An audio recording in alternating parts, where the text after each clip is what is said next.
I put something like this on Piazza, who knows how many regular students show up at 6 p.m., right? That's not good. So, if you don't want to raise your hand right now, just write me an email. If you have a problem with the meter being the same day, but in the evening, if you have a problem, you have to state whether that's a preference problem, like I would rather not do it, or it's a schedule problem, I have something else during that time. If it's something like 6:05, some people have something in there at 6:05 and they'll show up in there at 6:15, that's okay. It's not a big deal. Everybody can get 2 hours and a half. So, get back to me if you don't want it in the evening. Currently it's scheduled in class, which means it's going to be 100 minutes or 90 minutes to have time to collect the papers. And we're losing that class. Instead of doing like cool stuff, we do it in the meter. Okay, so that's something still, what time we do this? So here's the plan. We have to do probabilities. Because you guys have a homework on probabilities, right? We got to do that. But we're going to try to compress probabilities like in half a lecture for today. We'll do more of them on Friday.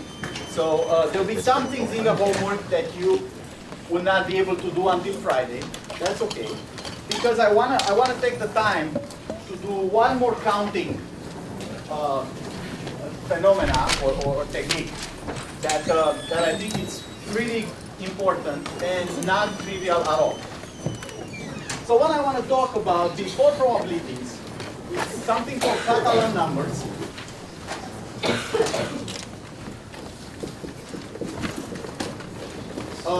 That's deep into the combinatorics realm.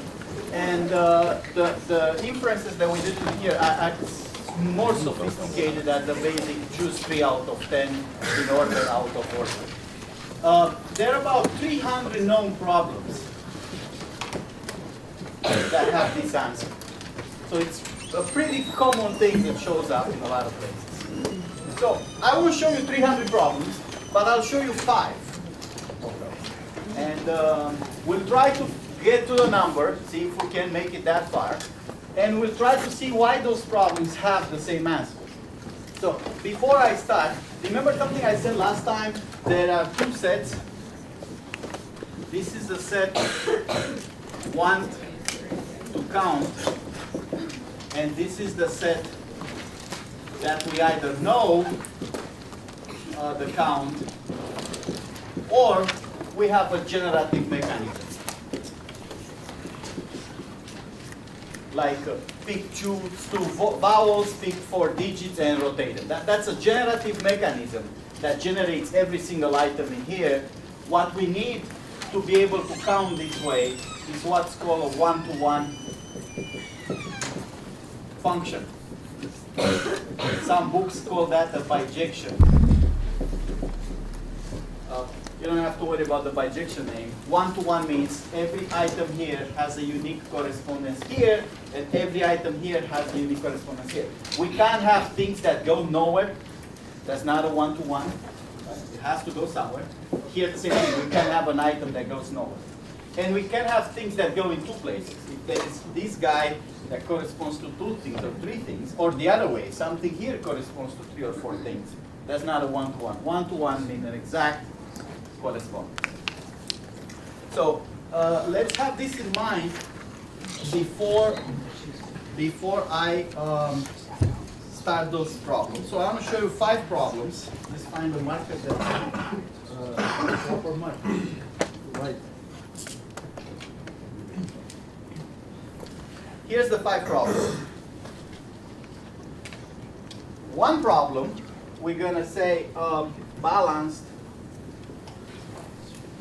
or valid parentheses.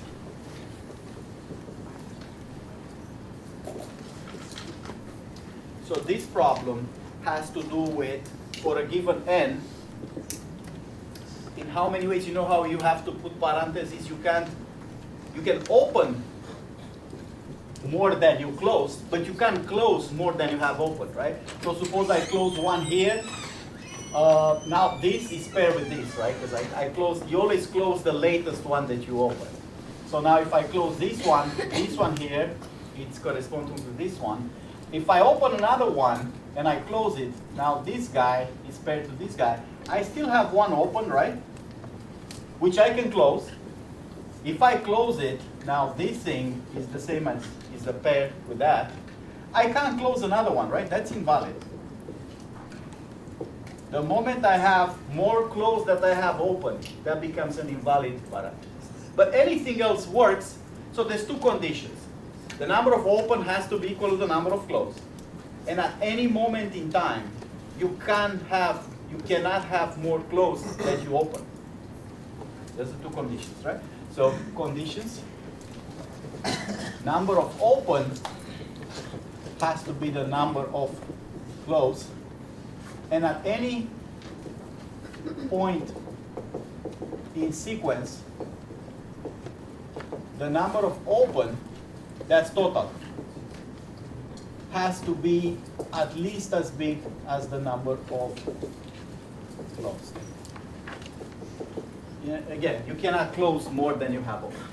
So for n equal 1, the task of this problem is how many ways are there to put parentheses? That's the question. That's the counting question. For n equal 1, how many ways can I put? N is the number of pairs open close. For n equal 1, there's only one pair, right? How about for n equal 2? How many ways can I put parentheses if I have two sets of parentheses?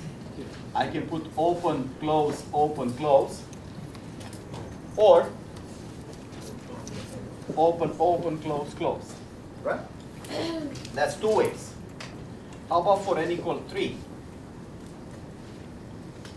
I can put open, close, or open,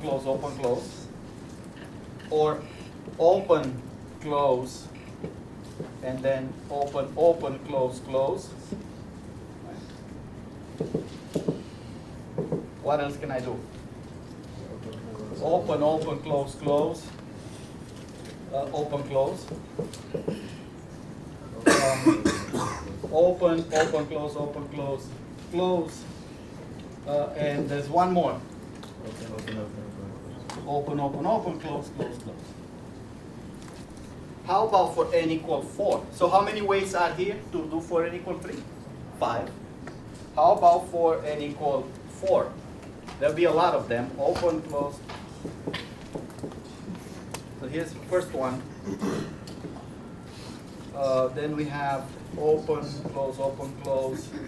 Open, open, close, close. Then we have open, close. That's the third one, right?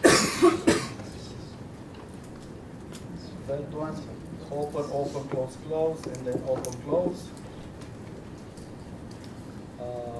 Open, close, open, open, close, close. Open, close, open, close, close. Okay. All right. We keep going. Open, open, close, close. Open, open, close, close. Open, close, close. Open, open, close, close. Open, open, close, close.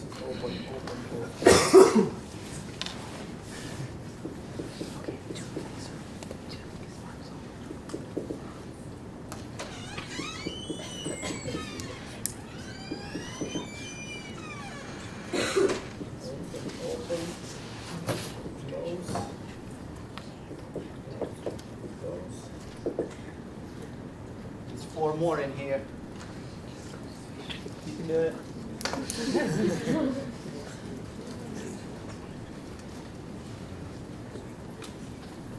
think this one's correct. Open.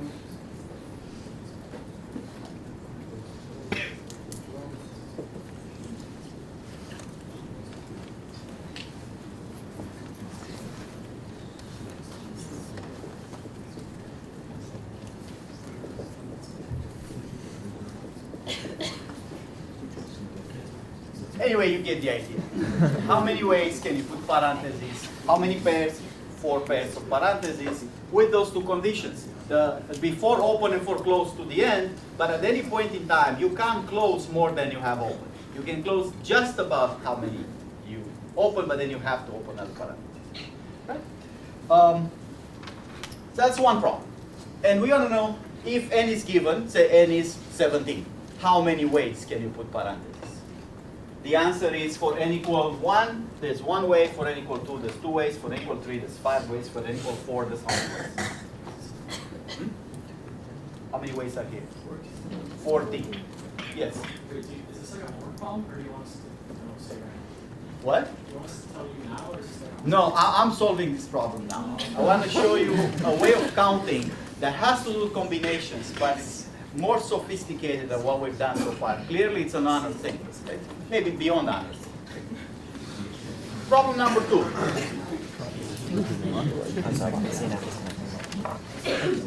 Remember, just as a recap, let me use this board first. Just as a recap, we were saying last time, if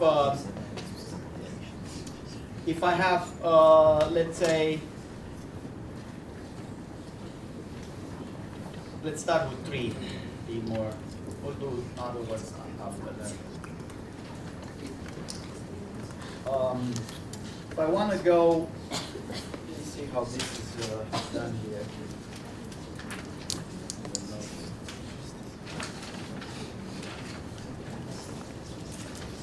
So I was saying,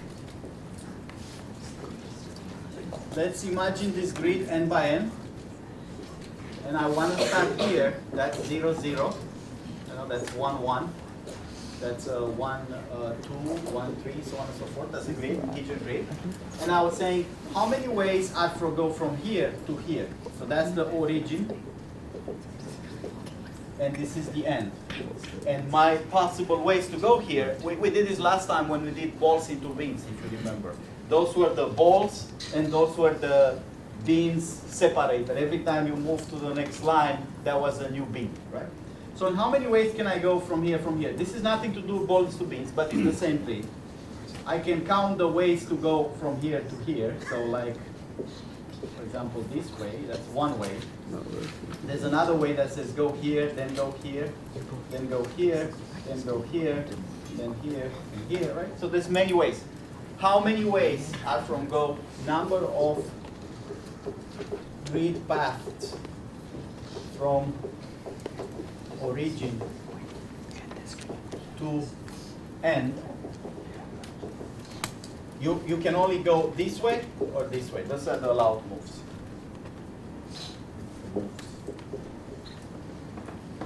How many such ways are there? We did this last time. We said that corresponded, for that problem, that was the balls into beans. So we actually had different numbers. There was an m and an n minus 1 in here, or something like that. N and k minus 1, I forgot. Nevertheless, in how many ways can I go from here to here? How do I think about that problem? That's a simple combinatorial problem, right? Which says what? How many total, this paths, the size of the path will be how many moves? I have to make n moves this way, 1, 2, 3 in this case, and I have to make n moves that way. So how many paths are, how many moves are total in here? No matter how do you go? How many? How many moves, any of those paths have to have the same number of moves?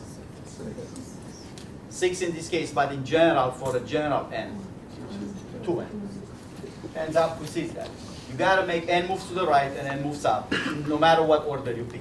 So now, what determines a path? Out of those 2n moves, which ones go to the right? Right? That's what determines the path. If you pick out of 2n, if you imagine 2n slots, right? 1, 2, up to 2n. Those are the moves. If you pick the ones that go up, suppose I pick this one, and this one, and this one to go up, the other ones will go to the right. So choosing a path comes down to what choice? Choosing n that go up versus the n that go to the right. Or you can think choosing the n that go to the right versus the remaining ones that go up. So a path is a choice of n moves this way. So how many paths are there? I have two n moves, and I have to choose n out of them to be the ones that go up. What's the answer? Or equivalently, I can choose n of them to go to the right. Nevertheless, the same answer. So how many paths are there? How many choices of n moves to go to the right are there?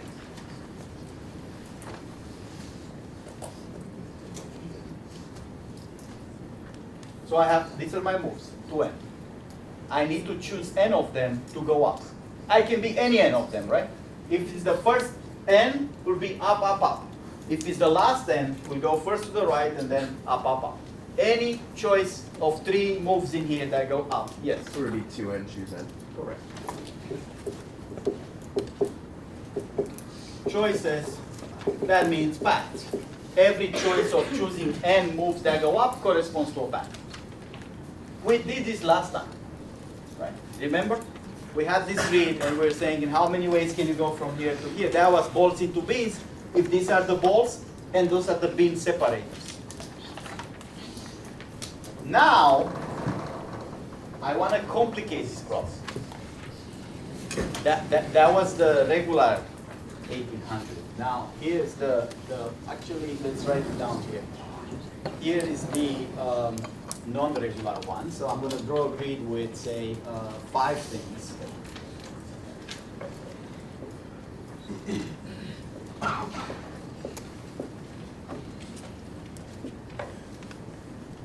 So my grid is now 5 by 5.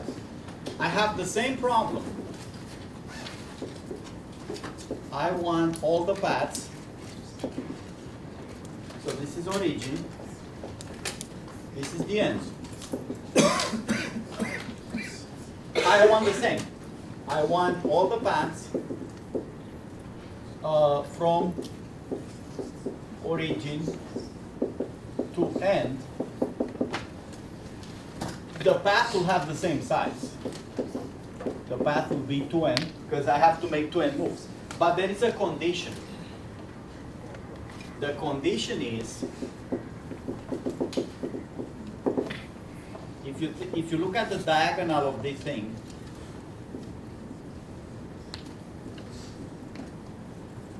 the path has to be above diagonal.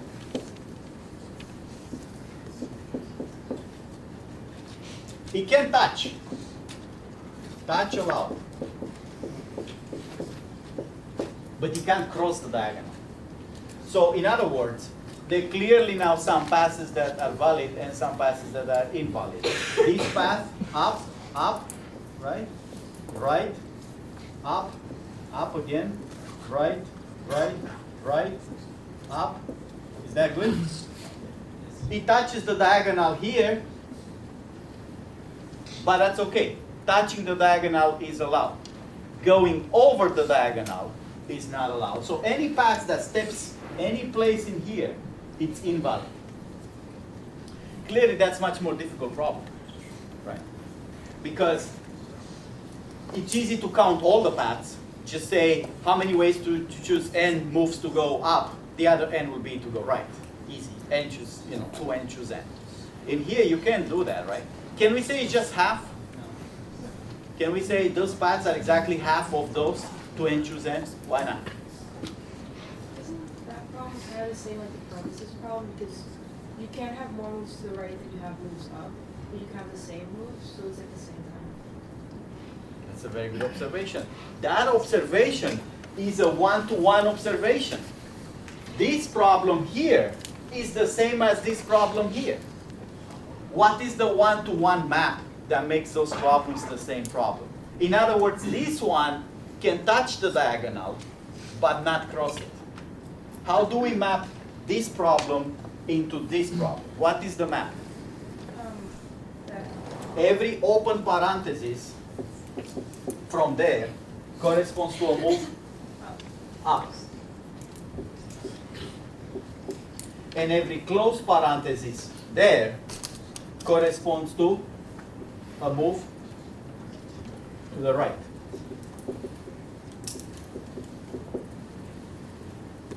This is a map. First of all, is it a one-to-one map? any sequence of open and closed parentheses will correspond exactly to a path in here? How about the other way? Is every path in here corresponds to a sequence of open and closed parentheses? So that's a one-to-one map. That tells us, how about the restriction? Is it true that any path that's valid corresponds to a set of those parentheses? And every set of parentheses that's valid, remember valid here, you can have more closed than open. That was invalid. Isn't it more closed than open corresponds to exactly crossing this diagonal? So let's take one path from here. This is for n equal 4, and this is n equal 5. So let's do an n equal 4.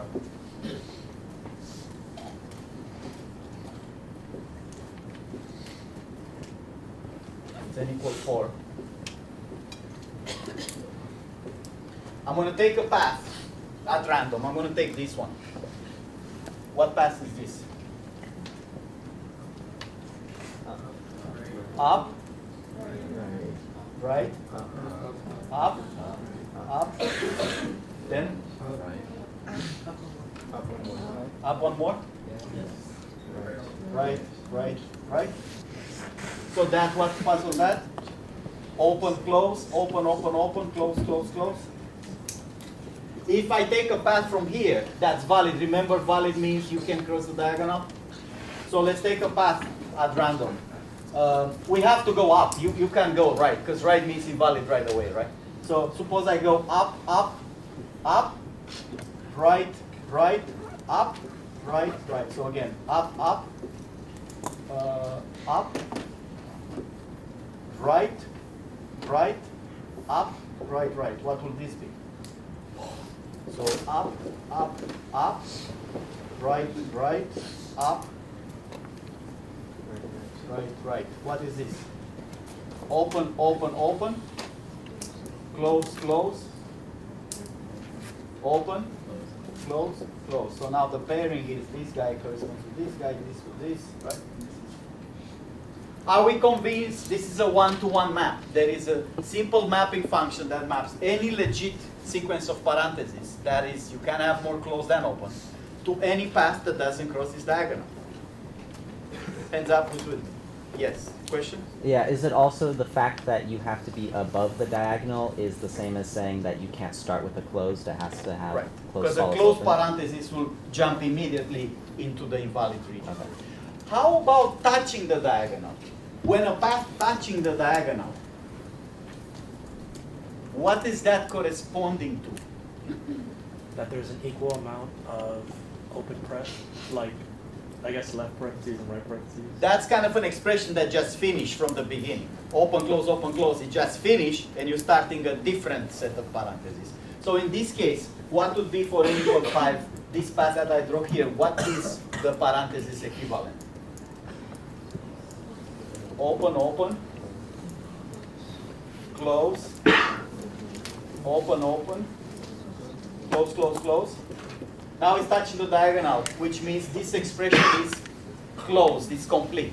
I open the number I've closed, but I have one more pair, which is kind of outside. I think everybody believes me, right? That those are the same problem. Counting one is the same as counting the other because of this property. There's a one-to-one arrangement. Counting one set is the same as counting the other set. That is problem number 2. They're 300, and we're only going to do 5. How about problem number 3? It's going to look very, very similar with this parenthesis here, but if you pay a little bit of attention, it's not exact. So problem number 3 is multiplication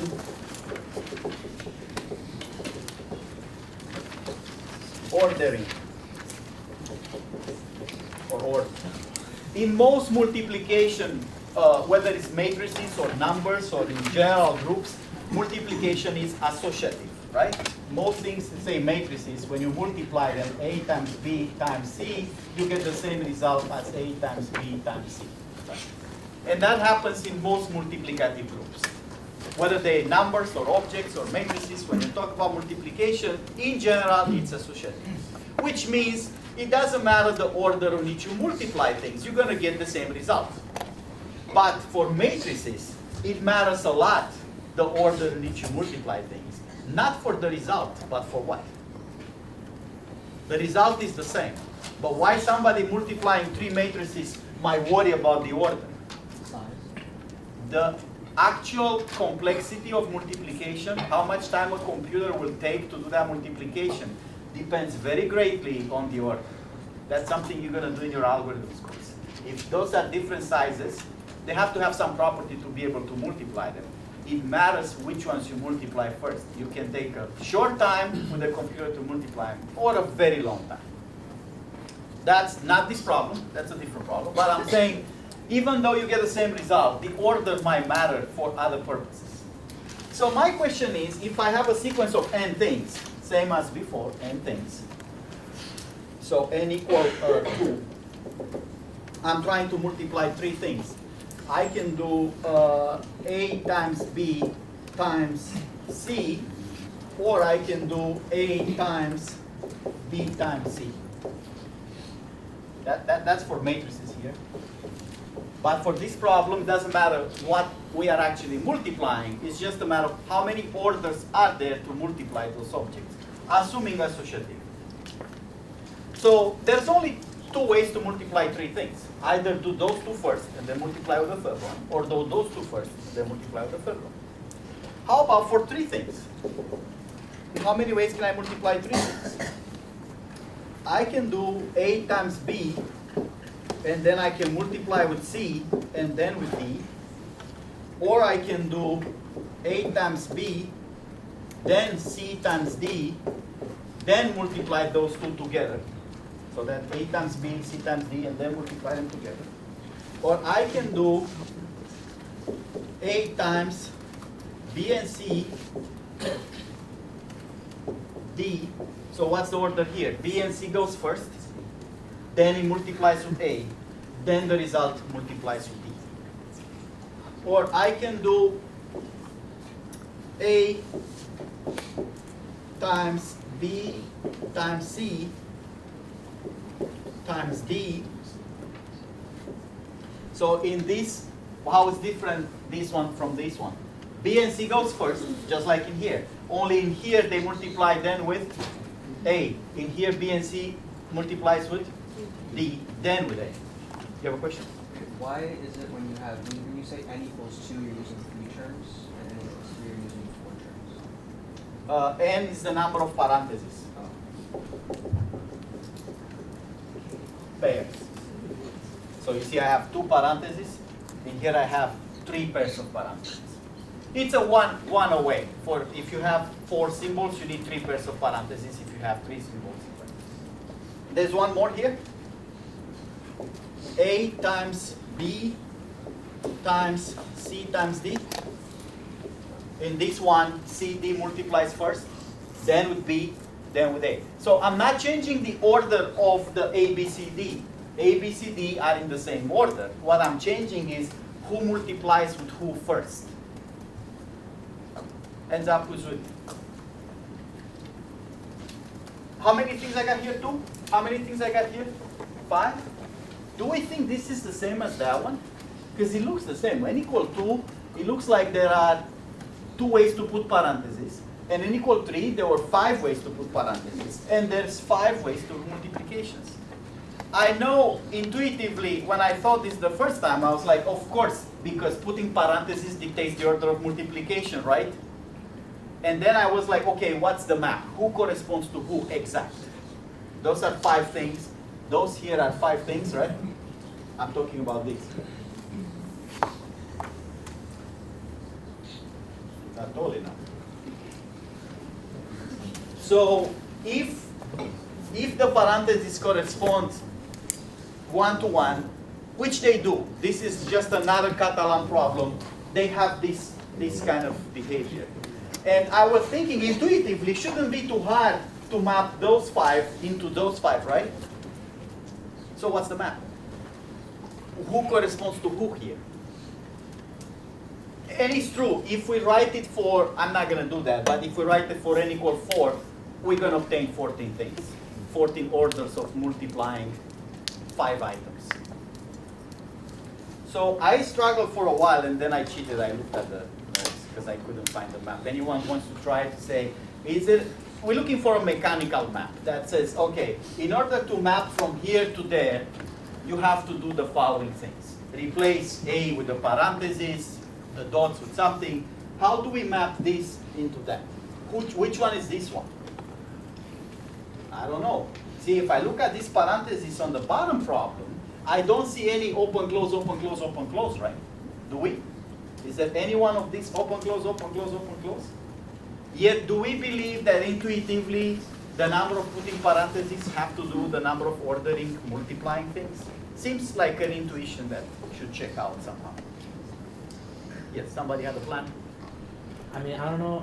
I Of don't course. know how to verbalize it, but I do think that the first one of that corresponds to the first one of that, because in both of them, you're kind of going by a left to right order. In that, the first. So I thought like that while driving. So while I'm driving, I don't have the paper, right? So I was like, damn, how those things work? I know it's the same, but I can't find the map. How do you map that into that? Yes. You use something like if it's multiplying. Louder. When you have a group on the left, it's separate parentheses. Like if you're multiplying by a group that's on the right, you can make that in parentheses. Did you try it? Does it work? I'm doing it. I'm kind of doing it in my head. You kind of like me driving. See, does it work or not? How about I give you the thing? It's a cool exercise, but I'll give you the map. So how do we transfer this? So what's the map from here, from orderings, multiplication orderings, into valid parentheses?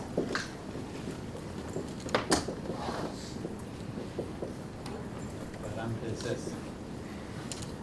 That's the map. Here's what the map is. You look at this expression, you delete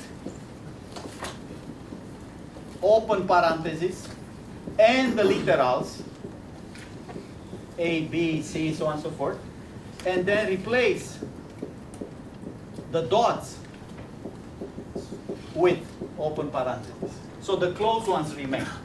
Let's try that map. If I delete everything in here, including the open parentheses, I just keep the dots and the closed parentheses. Right? So I'm deleting the open parentheses and the literals, so I have a dot, close, close, right? Because I'm only keeping the dots and the closed parentheses. Now you can see that if I replace this with the open parentheses, I'm going to get that one. This step in here, replace the dot with open parentheses, means the dots become the open parentheses. How about in here? If I delete the open parentheses and the literals, what do I get? Dot, close, dot, because open parentheses are gone.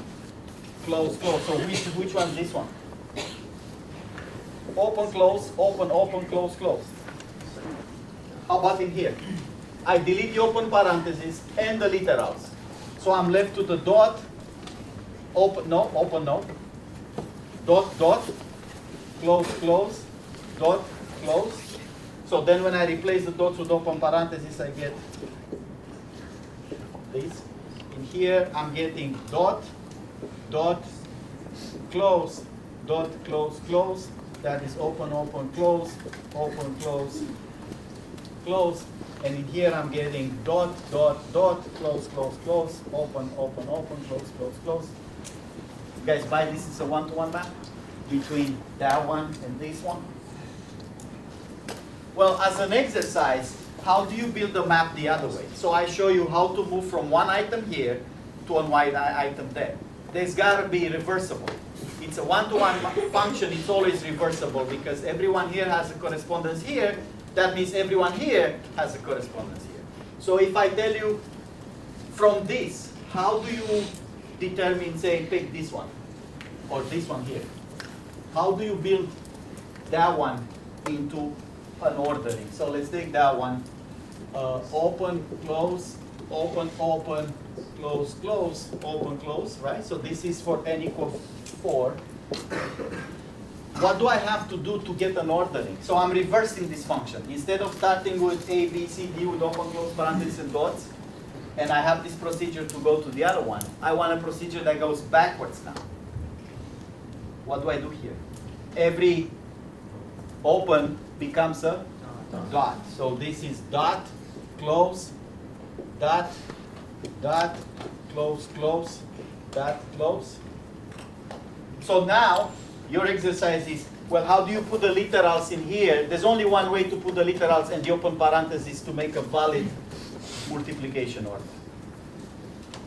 So that maps into what? Which version of A, B, C, D multiplied? Times E, right? This is the whole 5. All right, so we have our problem number 3.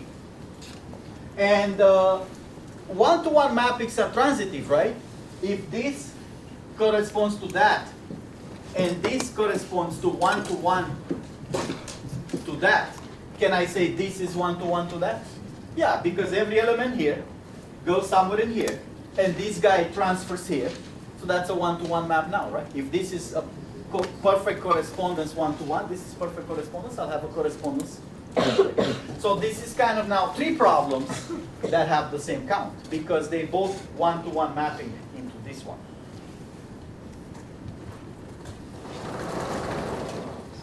Problem number 4.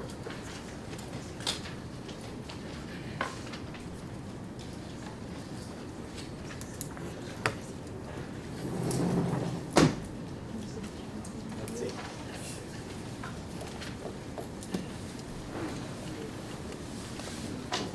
Rooted trees, number of rooted trees.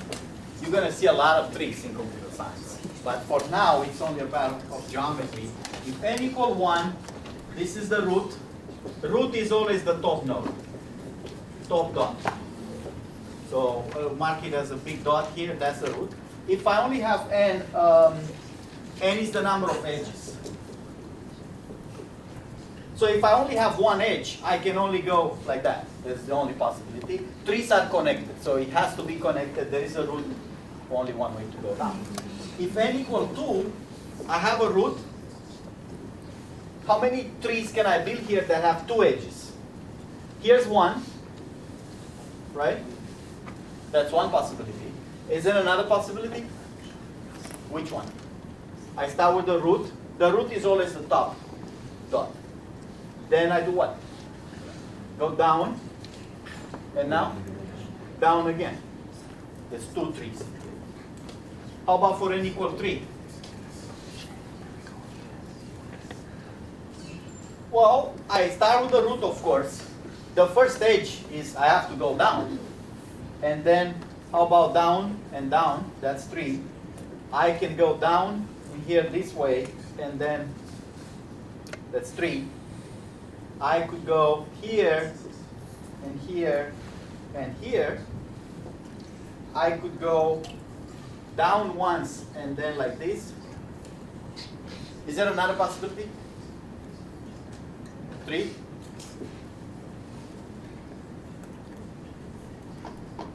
Is there another possibility? Can I put 3 edges that will look differently as a tree? A tree has to be connected. And we clearly distinguish in here left versus right. Because if left versus right wouldn't be distinguishable, this would be the same as this, right? Just look at the right, think it's left.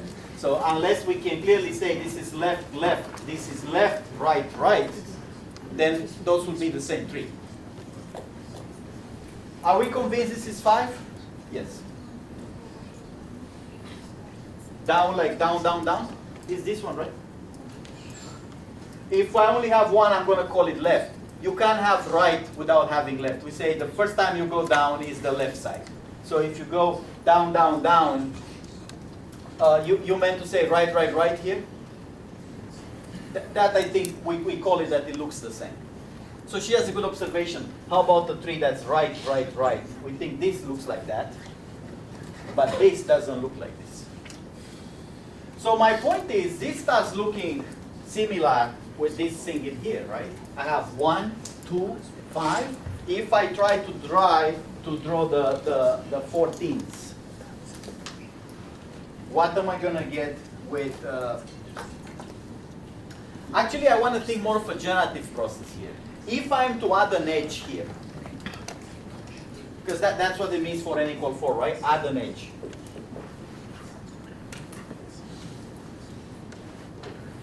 How can I add an edge? If I add an edge here, this one, I'm adding an edge. I could add this edge, right? But then I could add the edge here. I could say, okay, this one could have the edge here. Or I could add the same edge, the same original tree. I could add it here. This is not a very good generative process because now this tree in here maps to those three. Kind of, I started with this for an equal 3 and I added an edge and I asked where can I add an edge? Could be here or here or here. But then if I do the same into this tree, I start with the original tree that I had there, and now where can I add an edge? If I add this edge here, I'm kind of counting this tree twice in here, so that's no good. But I could add an edge here. That's not valid, because when you add an edge, it has to be the left edge. I can add an edge here. Do I have this tree already? That's a new tree. What else can I do? Starting from that tree. I can add that edge here. I can add that edge at top here. So doing it this way will result in 14 possibilities.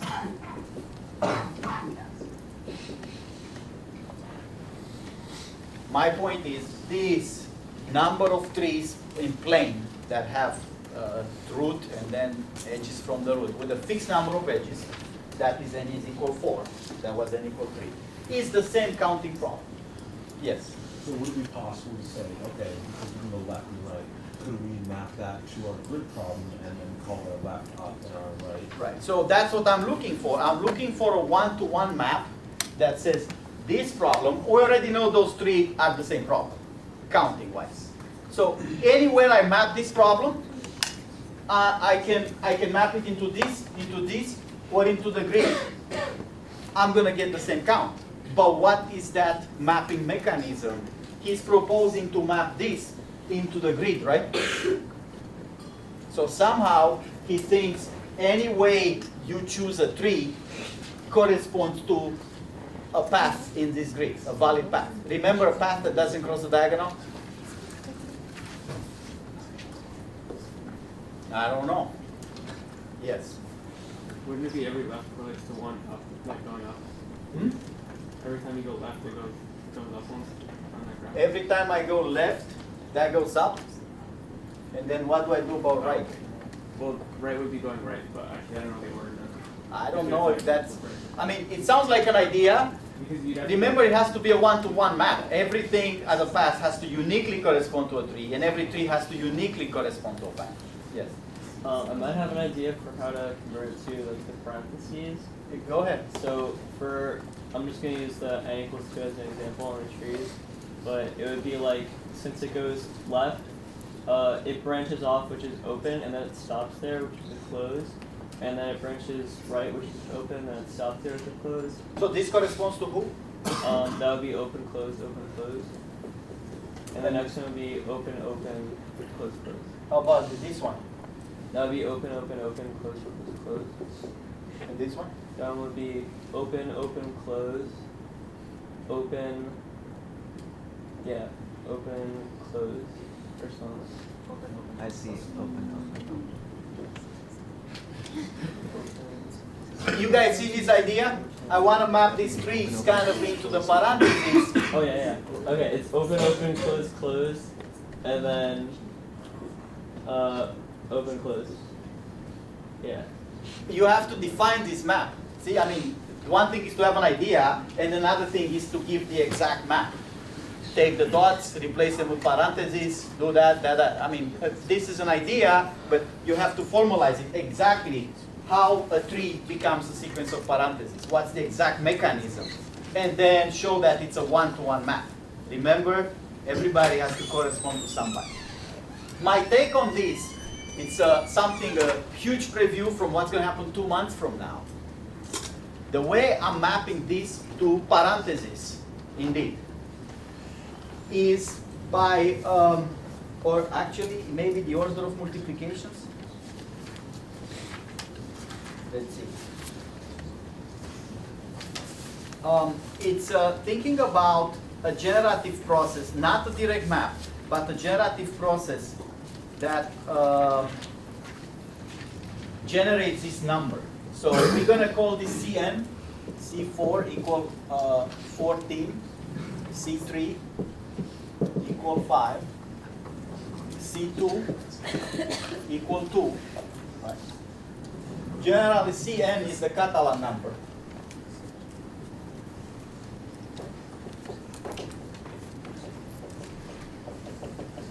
Of a certain n. And we have this following generative mechanism. Generative we'll call it later in the course a recursion. So how does the C depends on previous C's? So here's how. C0 times C0. C2, we don't have to worry about C0. C0 is 1. So C2 is C1 C0 plus C0 C1, which is 2. C3 is C2 C0 plus C1 C1 plus C0 C2, which is going to be, if C0 is C1 equal 1, then this is 1, this is 2. Now how much is 2 times, this is 2 plus 1 times 1, 1 plus 2, that is 5, right? C4, it's going to be C3, C0 plus C2, C1 plus C1, C2 plus C0, C3. So how much is C3 times C0? 5 times 1. C2 is 2 times 1. 1 times 2, 1 times 3, how much is this? 1 times 5, sorry.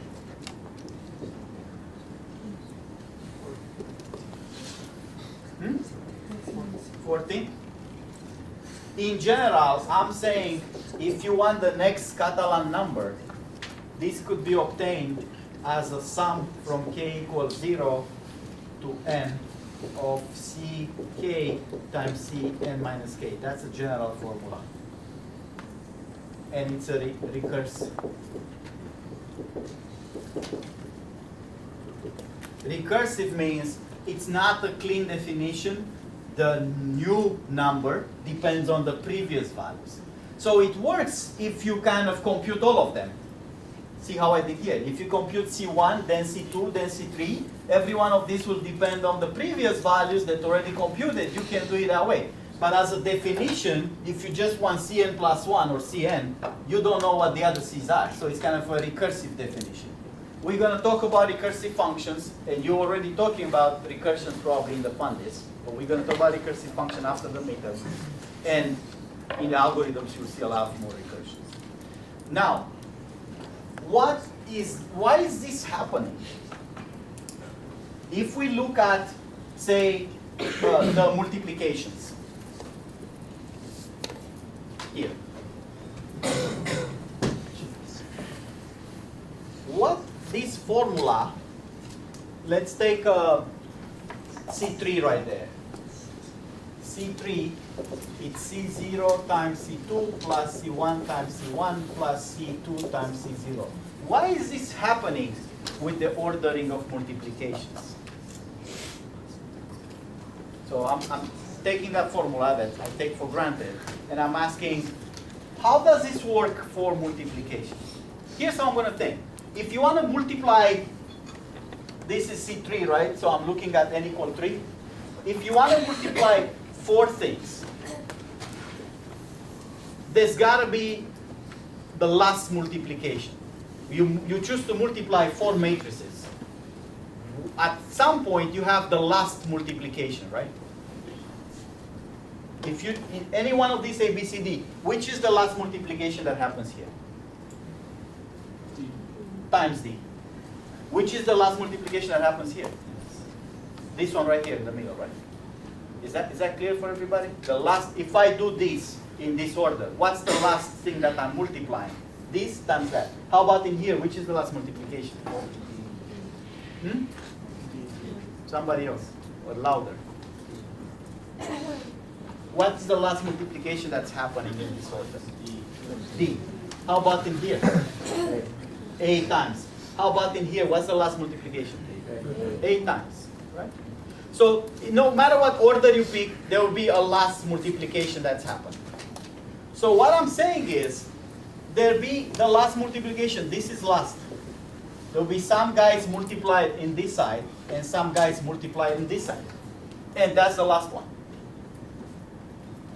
So the reason I'm splitting into a sum of 3 is because there is 3 ways to choose what the last multiplication is.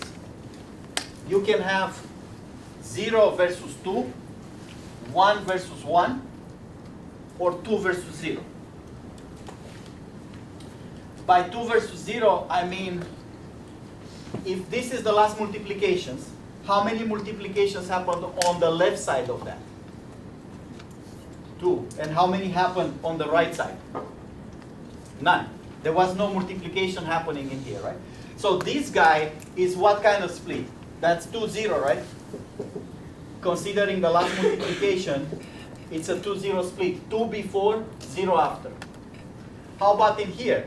This is what kind of split? If you think of the last multiplication, how many were before it, how many were after it? Somebody. 1, 1. How about in here? Which is the last multiplication? The D, right? That's the last one. So how many happened before it, how many happened after it? 2, 0. How about in here? Which is the last multiplication?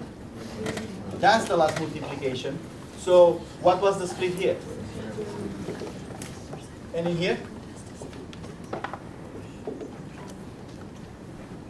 So that's what this formula is saying. Recursively, if you want to have 3 multiplications, given where you pick the last one, you can have either 0 before it and 2 after, or 1 and 1, or 2 before and 0 after.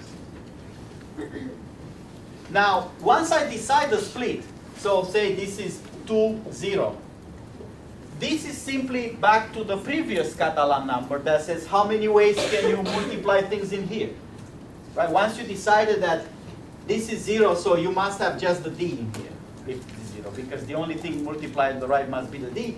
This comes down in how many ways can you multiply, how many orders are there to multiply A, B, C, which is the previous Catalan number. And if you choose the split 1, 1, this must be CD, and this must be AB. It comes down in how many ways can you multiply AB together? That's only one way, that's C1. How many ways can you multiply CD together? That's another way. So every one of these C's for parentheses, what is this one saying? If you want to multiply 5 things, there are 4 multiplications. In how many ways can you choose the last multiplier? You can choose a split 3, 0. That would be who? A times B times C times D. That's 3 multiplication times E. The last one is this E here. There are no multiplications on the right side, but in how many ways can you multiply A, B, C, D? It's the previous Catalan number, C3. How about this C1, 2 here? What does this mean? I choose the last multiplication in a way that there's 1 before and 2 after. So there's got to be 2 after, 1 before. So who's before? A times B. Who's after? C times D times E. So now I choose my main split. That's 1, 2. It comes down, how many ways can I multiply those 2? There's 1 multiplication, that's C1.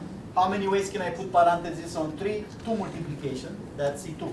That's why this gets multiplied. It's a sum rule because these cases are disjoint. If the last multiplication split is 1, 2, it can't be 3, 0. So all the cases here, add all the cases here, add all the cases here, that's a recursion. So I'm describing this problem now in terms of a recursive idea, which is how does Cn or Cn plus 1 depends on previous values. There is a generative mechanism that says choose the last split with multiplications order.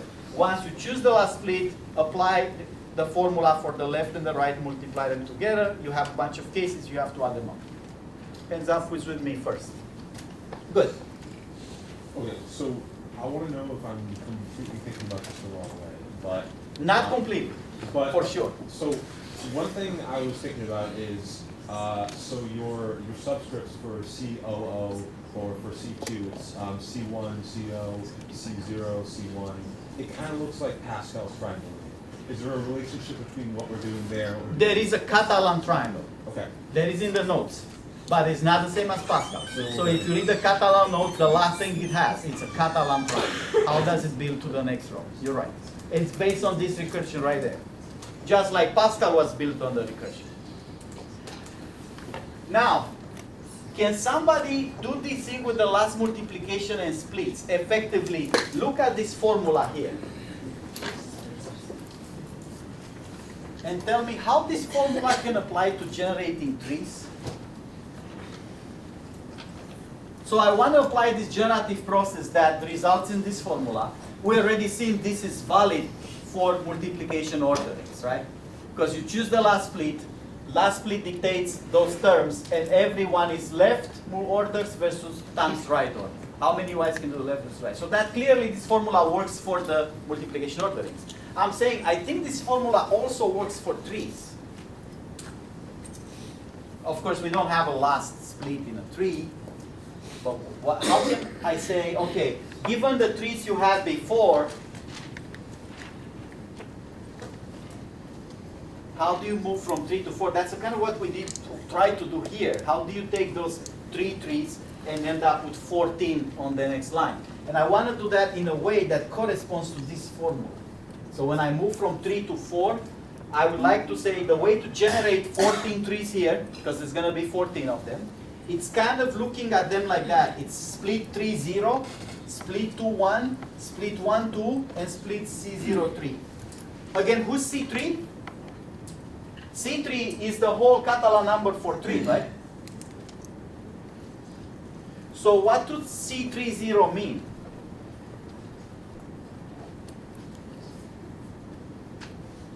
I want to think of these trees here on the next line as either 3, 0 or 2, 1 or 1, 2 or 0, 3. Yes.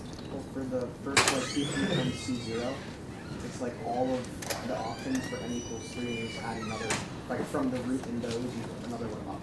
So he's saying take any tree from here, that's the C3. And then C0 does what? From the root up. So any one of these trees, think about adding an edge at the root, right? Is that it? Or just like make, I was thinking more like take the current root and then align straight up to the new higher root, which is similar. So then this one will be what? Take the C2, which is, a C2 is one of those, right? And this is a C1. And so I want to think of these 14 trees as case by case split into C3, C0, that will be 5 times 1. 2, 1, that will be 2 times 1. 1, 2, that's 1 times 2. And 0, 3, that is 1 times 2. You had a plan? Yeah, you can just think about each branch coming off of the beginning node as being a tree that exists in some previous end. So I think we can leave it at this, and we call it a drawing exercise for now. I want you guys to take those trees up to n equals 3 home and say, how do you think of these 14 trees for n equals 4? Exactly split into 3 times 0, that means all the 5 trees that C3 generates, because C3 means those 5, and C0 is just 1, but C0, remember, C0 is just a dot. There's no edge, because n equals 0 means no edges. And then there's a different set of trees here that corresponds to 2 and 1. 2 on the right, left, 1 on the right. And then 1 on the left, 2 on the right. 0, it's nothing on the left, 3 on the right. Can I think of the 14 trees in this way? Because if I do, I now map this problem into the orderings problem, simply because that same recursion applies to both of them. If two problems depend on the same recursion and the same base case are like I check n equal 1, 2, and 3 to make sure I have the same number to start with, which I do. See, it's the same number to start with. If the next n generated by the same exact formula in both problems, they will be the same value. So we're going to do this again when we hit recursions. But for now, draw the 14 trees that are possible and split them into which ones of them are 3, 0, which ones of them are 2, 1, 1, 2, and 0. So you'll see, if you really want to be convinced, do n equal 5. That would be a lot of possibilities. I have one more problem with Catalan numbers.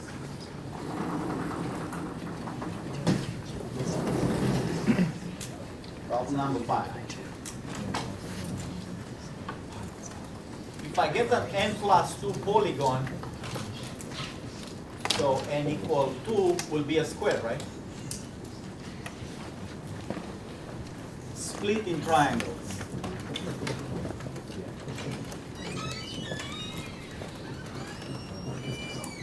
By diagonals. So n equal 2, in how many ways can I split it in triangles? I can split it this way, or I can split it that way. N equal 3, that gives a pentagon.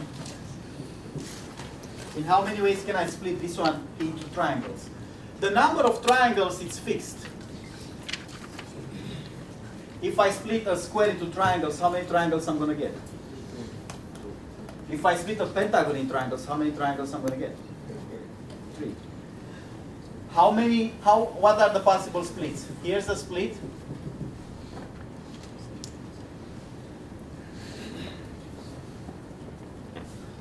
What else can I do?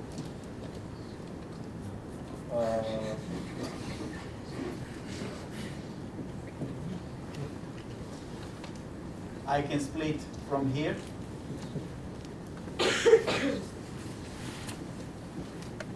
I can split from here.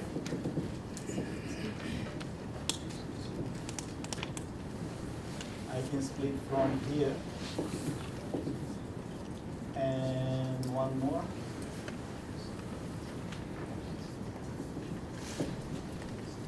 That's 5 ways to split this pentagon into triangles. This n plus 2 means sides, the number of sides. So for n equal 3, there's 5 sides. For n equal 6, I have a hexagon. Guess how many ways I can split a hexagon? N equals 4.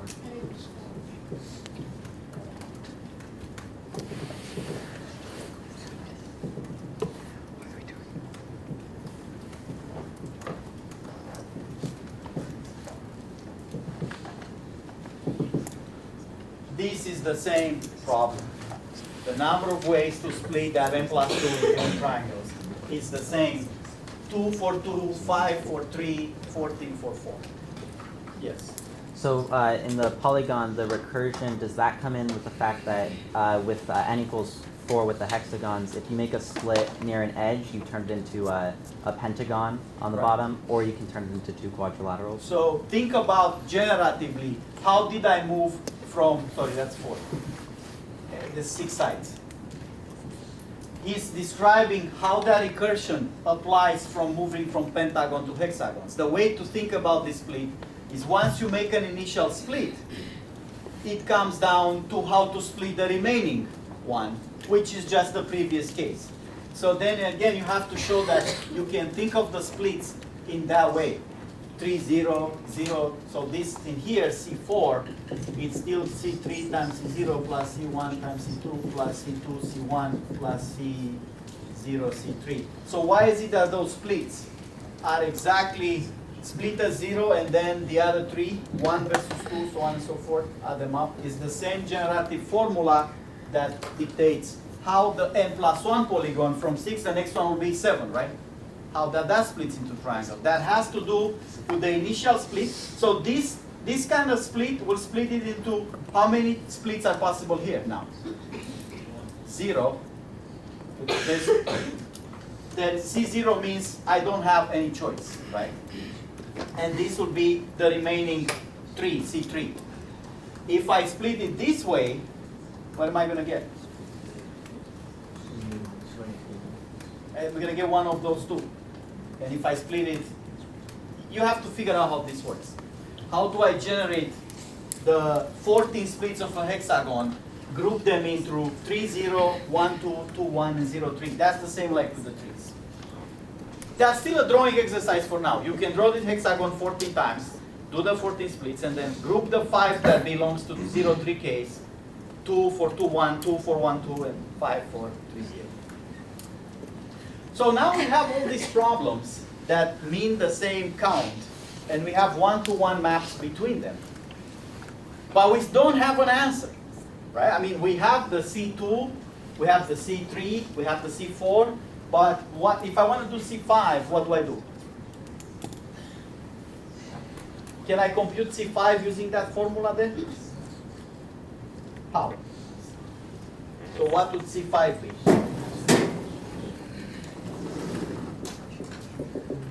I'm applying the same kind of formula.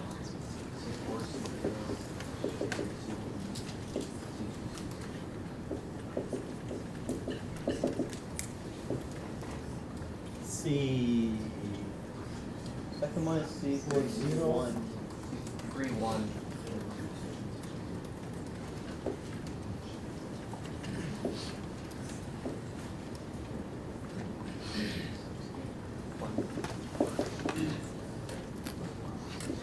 Like that? So I can get like that C5. And with the computer, it's very easy to do this. Because as soon as I move to next 10, I just apply the formula. All the previous values are already computed and stored. So that's called dynamic programming. I have the previous values. I can just compute the next and the next and the next. But I can't skip. If I don't compute C7, that way it'll be impossible to compute C8 and C9 because those depends on C7. You gotta compute all of them. Even if you want C20, you don't care about C19 and C17.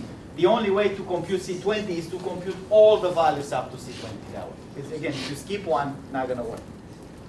Is there a more direct way, like a closed form? So somebody, for a long time, they thought, we know the recursion formula, and the closed form, it's only obtained with generative functions, like fancy math.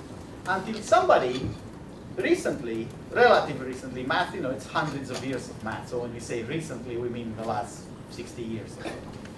Somebody figured out how to do this directly. Not with recursions, not with generative functions, elementary proof. How many paths are valid paths in here? So here's how. What is the total number of paths? We already said this 2n choose n. Now, that means valid plus invalid, right? Remember this problem? We have all the paths that go from there to there. We care about the ones valid means above diagonal. Invalid means cross diagonal.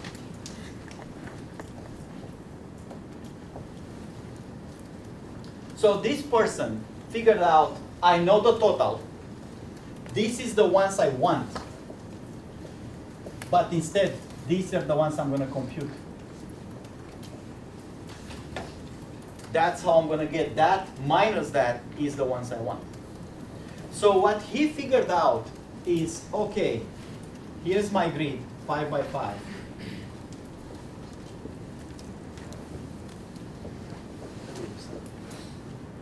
He said, okay, let's look at the diagonal. I want to count these ones, invalid. What does that mean?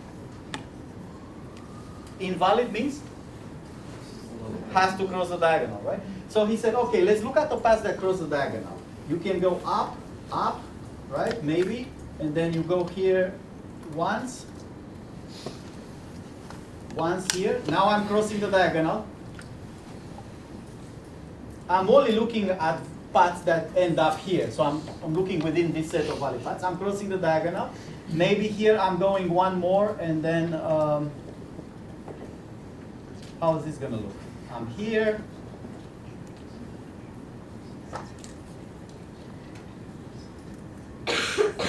And then here, that I'm touching the diagonal again here.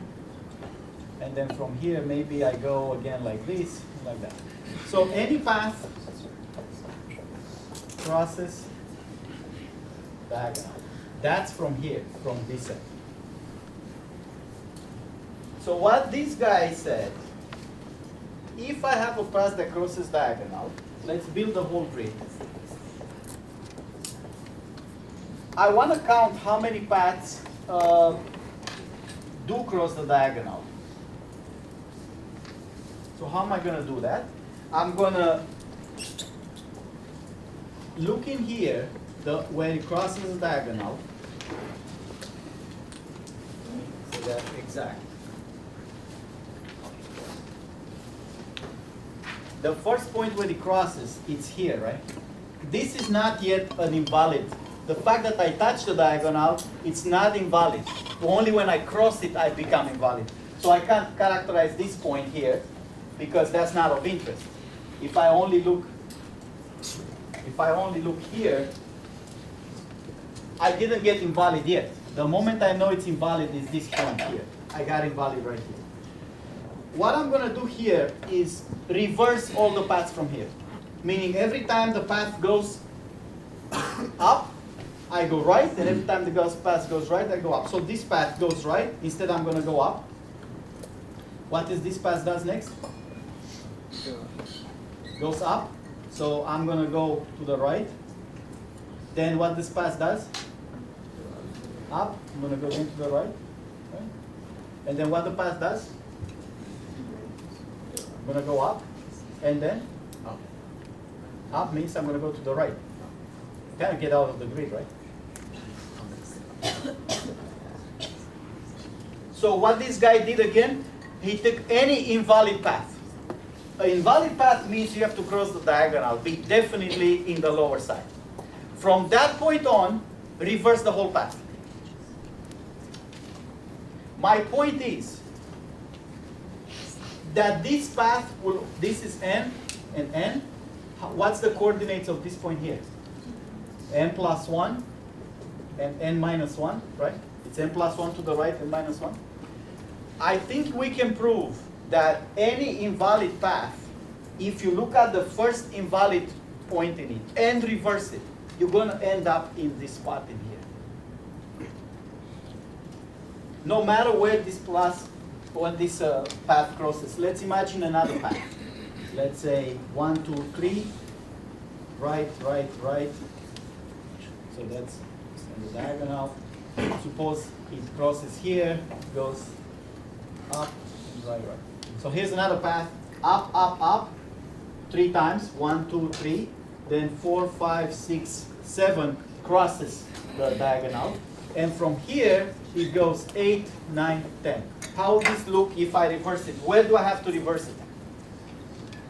What's the point where it becomes invalid? Right here. So after this reversing, it means instead of going, the path goes to the right, so I go up.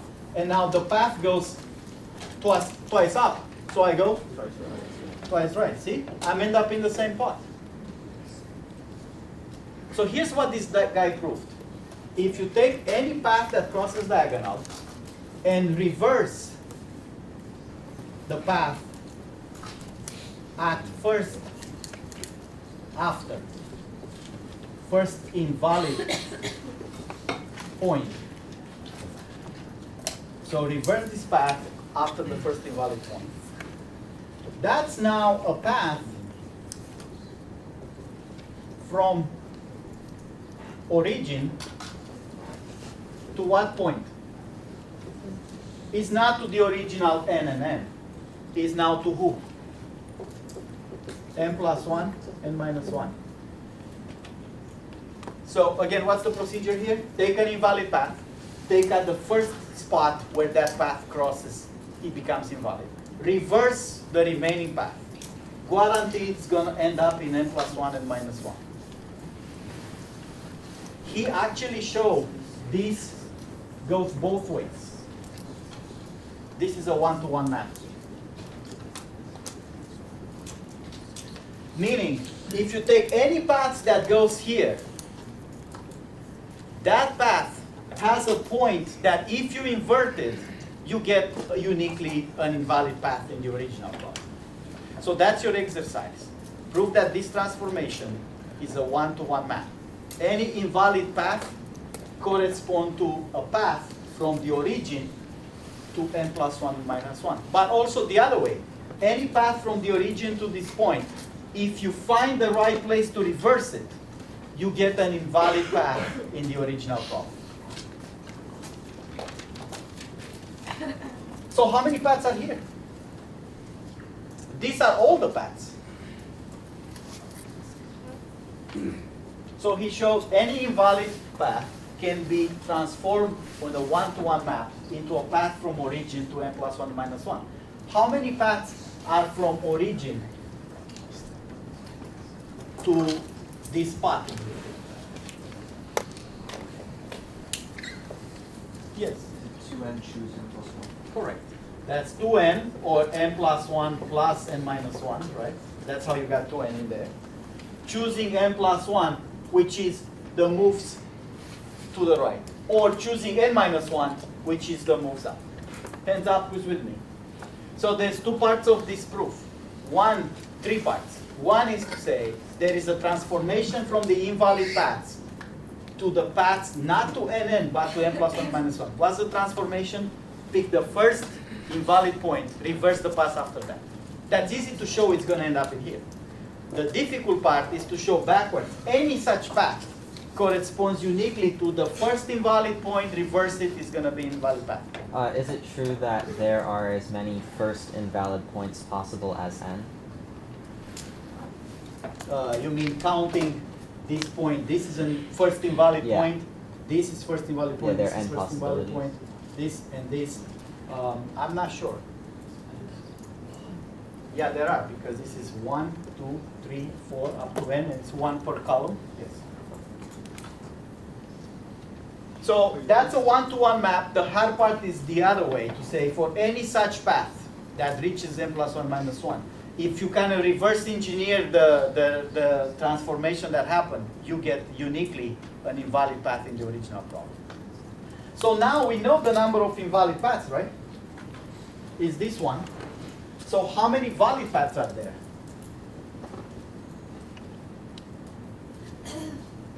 Total number of paths is 2n choose n. Invalid paths is 2n choose n minus 1, or n plus 1 is the same value. So one can do some arithmetics here. This very simple arithmetic that says n plus 1, 2n choose n. This is the Catalan number. This proof, as I said, is a little kind of recent. Catalan numbers as a problem were known for hundreds of years. Many people figure out there are problems and problems. Everybody find more problems, and they manage the one-to-one map. They say that problem is the same like that one because I can find the correspondence one-to-one. They found the formula. How does this the next n works? But they couldn't find a closed form unless using fancy algebra, generative functions. Here's a proof that's elementary that says the number of valid paths can be obtained from all paths, subtracting the invalid ones. You need a trick to count the invalid ones, which instead of counting valid ones from here to here, I'm counting all paths from here to here. I show that there's a one-to-one correspondence. Then I subtract the invalid ones from the total. I get the Catalan number. So one can verify, for example, how much is C4 if I apply the formula. 1 over 5 A choose 4 Well, how much is that? 8 choose 4 is 5 times 6 times 7 times 8, right? Divide by 4 factorial, and then 1 over 5. 5 goes away with 5. 4 factorial is 1 times 2 times 3 times 4. 2 and 3 goes away with 6. 4 goes away with 8, remains a 2. So how much is it? 14. Formula works. That's what I have to say about Catalan numbers. I think for the people who are mathematicians or theoreticians, even if you don't want to do a math major, you consider a PhD computer science or a theoretical try computer science, you got to be able to do more than simple counting. And here's an example how sophisticating counting works. Like I said, there are 300 Catalan problems out there. The end result of all this, which I think is extremely cool, is that we only have 20 minutes to do probabilities. That's what the other section does in 100 minutes. So let me give you a brief, quick look at probabilities. So you guys can do the homework, okay? There are Catalan notes that you should definitely study if you're interested.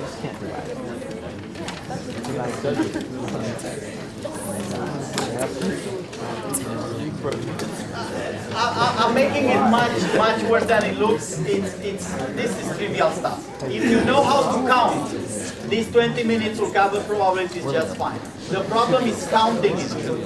The real problem with probabilities is to count next time and choose.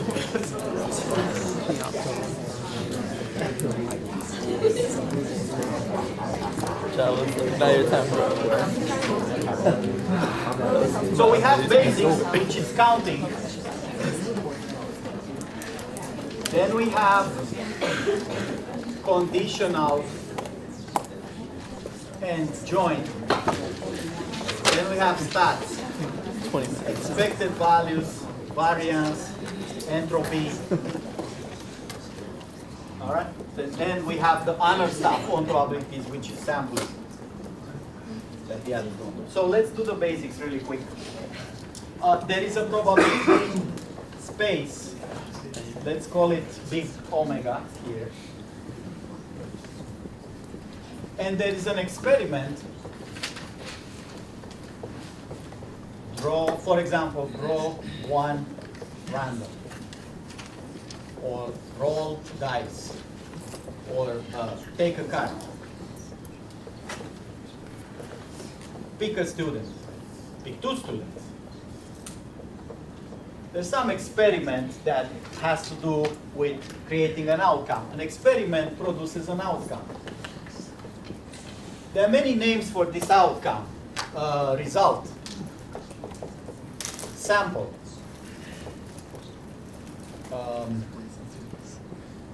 instance. That is that result. If I roll the die, I see a 3. The 3 is the outcome of the roll. The roll is the experiment, the 3 is that. If I pick a card, I pick the ace of spades. Picking the card is the experiments, the ace of spades is the outcome of that experiment. If I choose 2 students, I choose them too. They too, the pair, are or the subset, if it's out of order, is the 2 students that are being picked. So there's an experiment which has a random outcome. You don't know when you pick things at random what you're going to get exact. And there is the actual outcome. It's after the experiment, you can look at the value. So let's call this outcome here like small omega or W. And then we say, here's a die situation. We'll do it here. 1, 2, 4, 6, 5, and 3. Right? So the probability space for the die is 1, 2, 3, 4, 5, 6. These are the possible outcomes that I can roll the die and get one of these values. When you roll a die, you look at the top value, right? That's the outcome of the die, what you see. And then the probability of, so the outcome is part of this set. The outcome you don't see until you do the experiment. You cannot possibly, before the experiment, predict what you're going to see. You have to roll the die to see a value. Before rolling the die, you just don't know. That's how all casinos work, that's how all the games work. You have to do the experiment. This P is the probability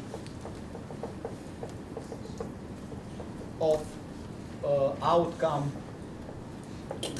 equal that particular double.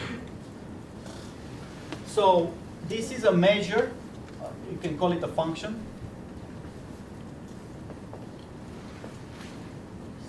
that dictates if I do this A many, many times, how many times I'm going to see a 2.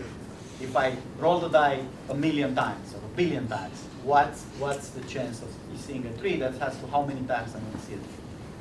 So a uniform random, that's a particular probability, means the all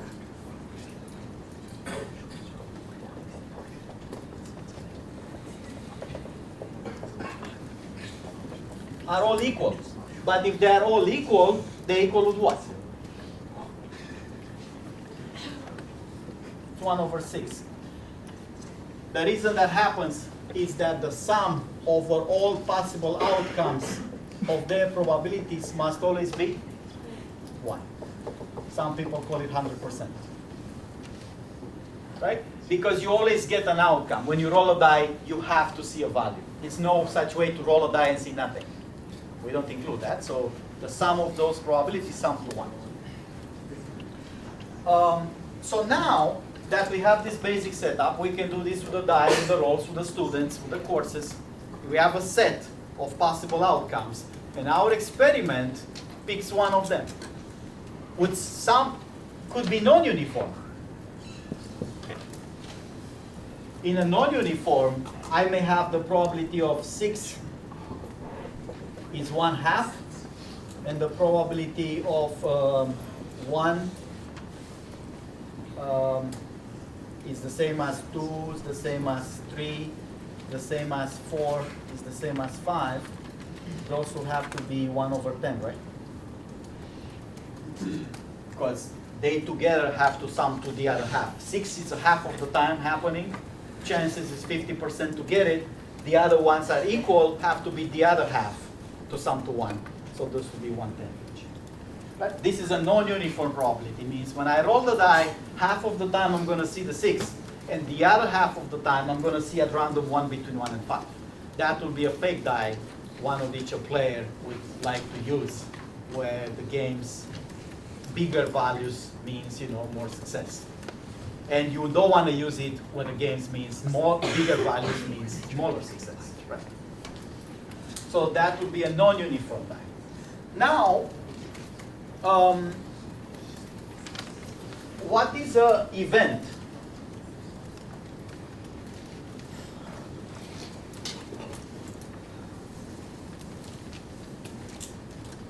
Event, informally, I'm saying equal, they're not the same, but for now they say the same. Random variable. We can call it, for example, E or X or something like that. It's a function from outcomes to cases of interest. For example, let me see here, E1 is outcome is even. So it applies to outcomes, whatever outcomes gets generated by the roll die, and it produces two values, right? This is either true or false. So what is this event? It's either event or random variable or subset. What subset this corresponds to? When is this true? This random variable has only two cases of interest, true or false. So it maps any outcome into either true or false. Which ones correspond to true in here? That's the event E1 equal true. And the rest of the things are the event for which the outcome will produce a false. So you can think of this E1 of the outcome as a function. You put any outcome in it, you get either true or false. Here's another one. E2 is outcome is at least 3. This one's also true or false. So either I'm calling a random variable or an event or a subset or a function. They kind of mean the same thing. It's defining what outcomes have a certain property. Which one is E2 in here? Which ones are outcomes are bigger or equal to 3? It's this one, right? That is the E2. When I say just E2, I mean when E2 is true. That's for binary random variables. If I say, what's the probability, now probability of E1, I mean probability of E1 equal true. If I don't specify a value, I mean the true value. It's summing up the cases that belong to that E set. So this would be, in the uniform case, 1, 6 plus 1, 6 plus 1, 6, right? There's 3 of them. Let me write it nice. Which ones are the one that matter? P of 2 plus P of 4. That means W equal to plus P of 6. Those are the event 1, 1. So this is 1, 6 plus 1, 6 plus 1, 6. That's 1/2. So I can define the probability of an event. Event equal value. When I don't say the value, I mean true if it's a binary random variable. And there is the probability of that not happening. E1 bar is the probability of E1 equal false, which, no surprise, it's going to be 1 minus 1/2 the other half. The other elements that are not even. What is the probability of E2? 2/3. How much? 1 6 plus 1 6 plus 1 6 plus 1 6. Is the probability of 4 plus the probability of 6 plus the probability of 2. No. 3 plus the probability of 5. So that is 4, 6, right? So what do we have so far? We have a space from which we choose from things. And we have a procedure of choosing. Most of the time that procedure is choose 1 at random, choose 2 at random, choose 5 at random. And then, once we have the choosing, we have an outcome. Once you choose 2 cards, you got 2 cards in your hand. Once you choose, throw some balls somewhere, you got an outcome, how many balls went into that bin. Remember, the outcome always comes after executing the experiment. Now, depending on that outcome, we can characterize it with a random variable, subset function, or just property, like attribute. We define a property. If I pick, let me quickly go through an example here.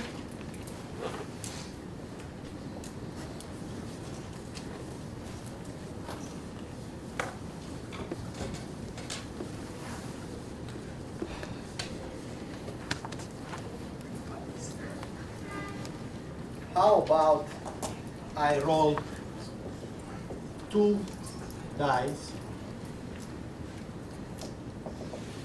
independently.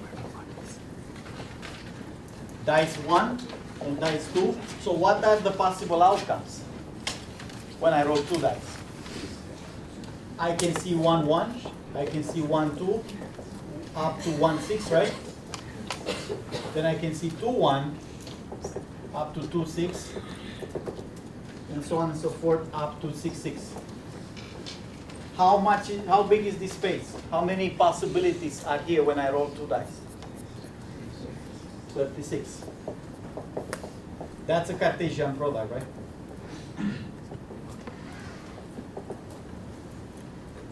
And now I'm wondering, every outcome is a pair. When you roll 2 die, the outcome might be a 3 and a 5. which the way I wrote it is different than a 5 and a 3 because the dice are distinguishable. I know which one is the first die. It's a red die and a blue die. So 3, 5 is not the same as 5, 3, the way I wrote it here. Let's define an event E. The sum is 7. What are the pairs that sum to 7? Clearly, some of those pairs have that property, sum to 7, right? So the E set is who? 1, 6. Who else? 2, 4, 3, 5, 2, 6, 1. How many things are here? So what's the probability of this event happening when I roll the die? It's 6 valid cases divided by 36 total cases, which is 1 over 6. Correct? Now, all this works fine for uniform distributions. That's the major point number 1 on probability counting. Do I write here somewhere? Counting probabilities. No, it's not.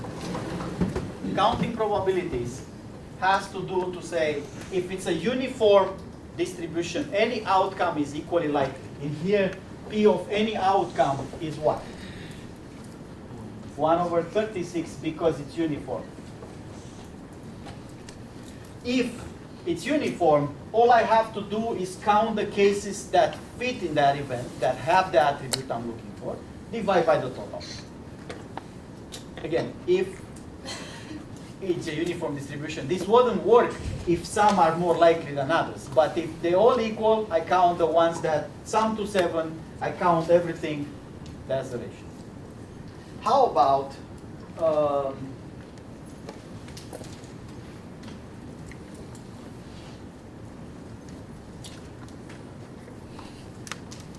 the deck of cards has 4 suits, right? Spade, hearts, diamond, clubs, and 13 digits, 2 to 10, jack, queen, king, and ace, right? So deck of cards, 52 cards, 4 suits times 13.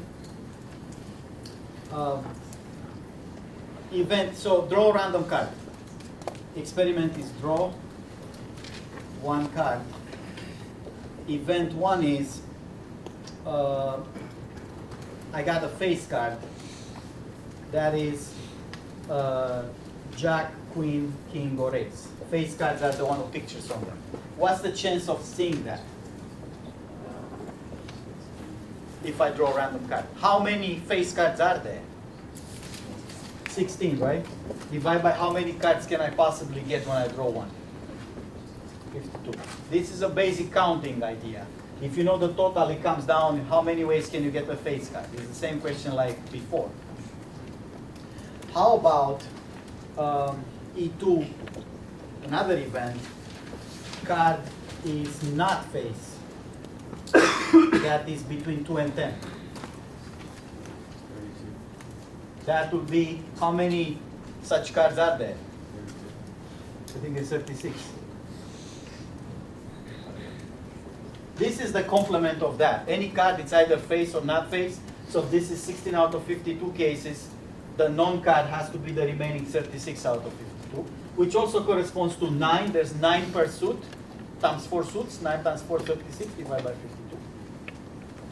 How about draw 2 cards as a set?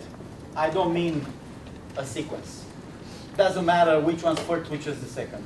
Draw 2 cards, and I'm asking what's the probability of 2 faces?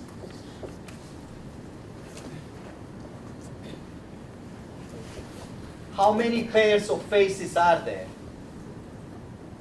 Yes. Pair of faces versus all pairs.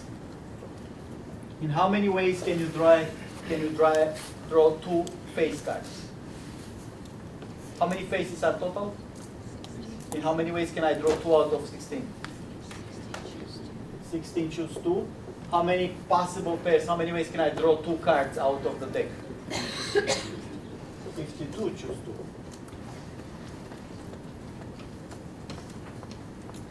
How about draw 2 cards, same suit? In how many ways can I draw same pair of same suit? Divide by number of pairs. How many pairs are in the same suit? You have to like choose a suit first, or Yeah. choose one, and then get So 13 cards in the suit. How many pairs can I make? That's in the first suit, in the hearts. But then I have that times 4 suits, right? Because I can do pairs in hearts, pairs in spades, pairs in diamonds, and pairs in clubs. And once I pick 13 cards in that suit, in how many ways can I choose 2 of them? Divide by all of them. That's how many ways can I choose pairs in the same suit. It's doing it per suit times the number of suits times divided by the number of pairs. One more example, and I let you read. Right? I have, let's write it here.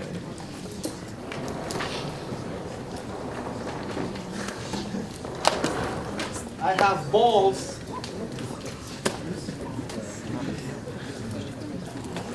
$15 red balls and 10 blue.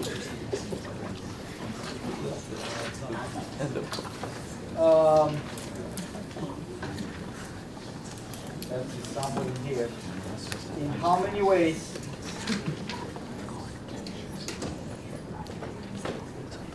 draw 3 balls?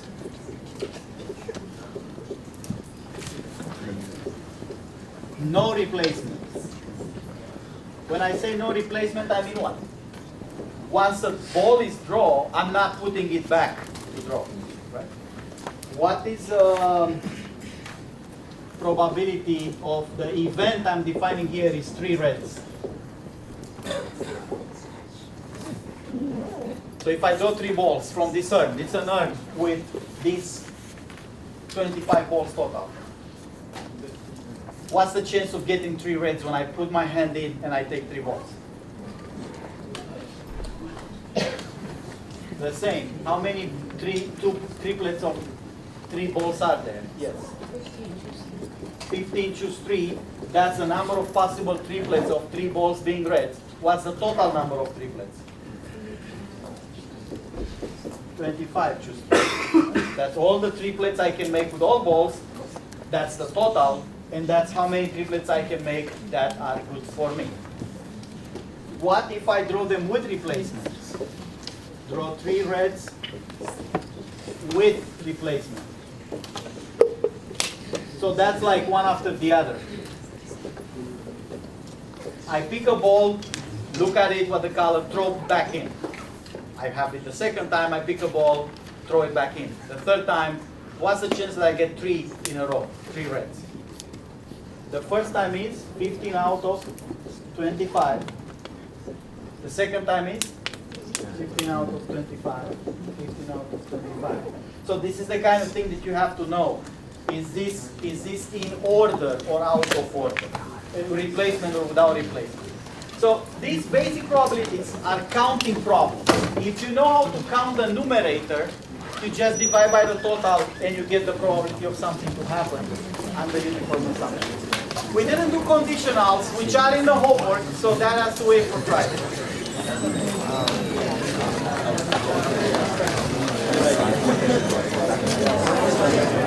David, do Catalan numbers? Shut your mouth. Why do you have a slide rule? Why do you Not in a fun way. Okay, but do you know how to use the slide rule? Where I would use it like no. Some people can use slide rules as fast as guys. Like logarithm, log-base 10 of 4, like I would never know that. Oh yeah, I feel like the logs are they did log. I have to do it.